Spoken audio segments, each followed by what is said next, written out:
17.6 Jéhovah n'est pas mon nom caché dans Jésus celui qui suit. 17 comme 17e vidéo, 6 comme partie 6 de la vidéo Jéhovah n'est pas mon nom caché dans Jésus celui qui suit. Avant de donner l'interprétation de Jésus celui qui suit, dans lequel j'ai caché mon véritable nom qui n'est pas Jéhovah,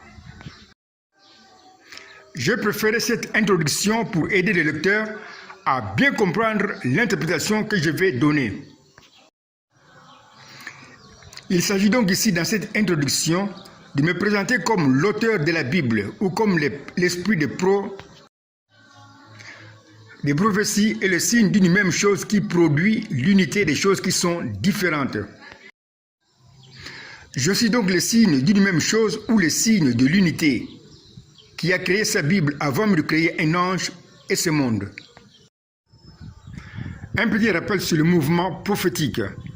Comme je te l'ai enseigné, ma Bible est le seul livre au monde dans lequel le mouvement d'un personnage crée une prophétie biblique. Mais une prophétie qui est sous forme de mouvement que nous pouvons représenter par une flèche de mouvement, comme ci-après. Nous voyons la flèche de mouvement. Or, cette flèche a un départ comme A et une arrivée comme B, comme le montre le dessin ci-après. Nous voyons un dessin qui montre le mouvement qui part de A et qui se termine en B. Ce beau dessin nous montre que la même flèche de mouvement est devenue un signe de liaison ou de l'unité qui unit A et B. C'est donc le pasteur signe de l'unité qui unit A et B dans un mariage spirituel que nous pouvons représenter comme ci-après. Nous avons ici un schéma qui montre l'unité de A et B. Nous venons de trouver un schéma de prophétie créé par le mouvement de la flèche.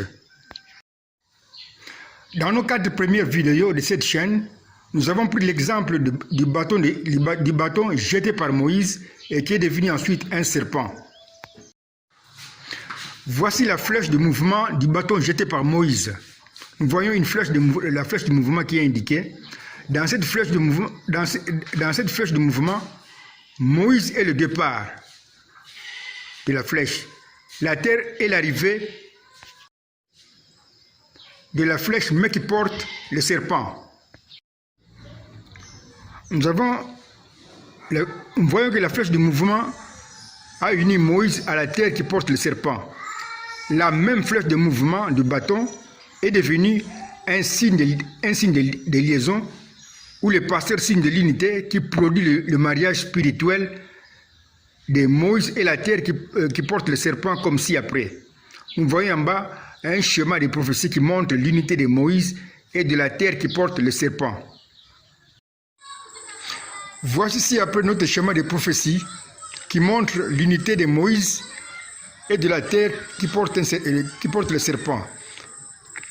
Dans ce schéma, Moïse représente, selon Exode 4,16, Dieu. Parce que ce récit est un film prophétique dans lequel Moïse a le rôle de Dieu. Moïse ne savait pas qu'il était un acteur dans un film que j'avais créé. C'est pourquoi j'ai dit à Moïse, tu seras Dieu et Aaron, ton prophète. Dans ce schéma, la terre représente un homme. Le serpent représente le péché qui donne la mort au peuple de Dieu. Nous pouvons alors compléter notre schéma des prophéties comme ci-après. Nous voyons le schéma qui montre l'unité de Moïse et la terre qui porte le serpent. Nous pouvons lire en bas la prophétie qui est cachée dans ce schéma. Dieu qui est représenté par Moïse sera un homme qui est représenté par la terre. Mais quel homme?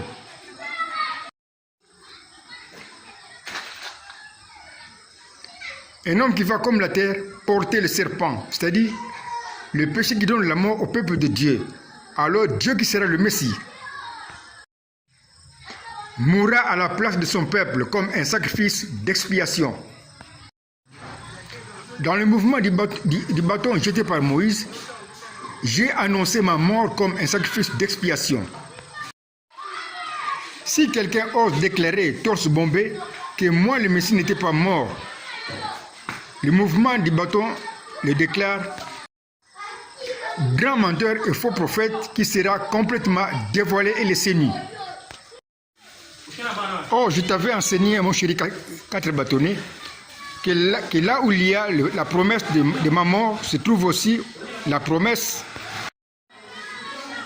de ma résurrection, comme nous le verrons dans la vidéo prochaine.